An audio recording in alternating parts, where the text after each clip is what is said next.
Another focus of the book, in large part, is on the issue of children. Well, that's not a tough topic.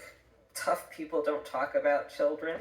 Children aren't the big issues. Children are the cute, cuddly people that moms and parents and other nice people concern themselves with. Let's instead address big issues. I think that's a myth.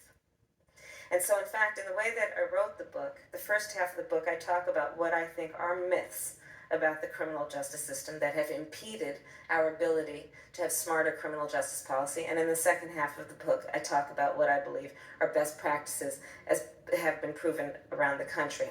It's a myth to think that to address and priorities and address and prioritize issues impacting children is to deal with a small issue instead of dealing with some other big issue like, let's say, homicides. It's a myth to assume and think that children are resilient. It is a myth to think that to deal with big issues is to actually take on a battle and achieve great success, instead of recognizing to take on issues that impact children is to do so much more effectively and efficiently for less money and greater reward. So in that vein, I talk about what I believe is one of the biggest issues that we could actually confront in a way that we will be successful. And that is the issue of, the big issue of elementary school truancy. So what am I talking about? In San Francisco a few years ago, we had a rash of homicides, the highest we had experienced in decades. So every one of us in city leadership was concerned, and I asked a staff member, go out and do an assessment and tell me who were our homicide victims who were under the age of 25 when they were killed. And the data came back, and it included the fact that 94% of those homicide victims were high school dropouts. So then I went over to the school district and I asked the superintendent at the time, what's going on? And she said, Kamala, well, of the few number of children we have in the San Francisco Unified School District, 5,500 have been designated as habitually and chronically truant, and of the 5,500, 2,400 are elementary school students. So I asked the superintendent to convene a meeting for me with all of the principals and administrators of the school district, and I shared with them a fact about myself, which I talk about in the book. I'm a product of California Public Schools. My first grade teacher, Mrs. Frances Wilson, God rest her soul, attended my law school graduation. I would not be standing here were it not for the education I received. And I know many of us will say the same thing. And I believe a child going without an education is tantamount to a crime. So I decided I was going to start prosecuting parents for truancy.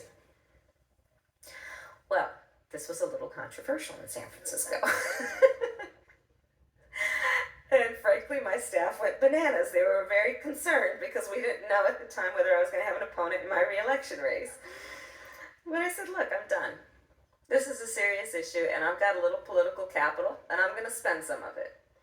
And this is what we did. We recognized that in that initiative, as a prosecutor and law enforcement, I have a huge stick. The school district has got a carrot. Let's work in tandem around our collective objective and goal, which is to get those kids in school. So, to that end, on my letterhead, now let me tell you something about my letterhead. When you're the DA of a major city in this country, usually the job comes with a badge. And there is often an artistic rendering of said badge on your stationery. So I sent a letter out on my letterhead to every parent in the school district, outlining the connection that was statistically proven between elementary school truancy, high school dropouts, who will become a victim of crime, and who will become a perpetrator of crime. We sent it out to everyone. A friend of mine actually called me and he said, Kamala, my wife got the letter. She freaked out. She brought all the kids into the living room, held up the letter, said, if you don't go to school, Kamala's going to put you and me in jail.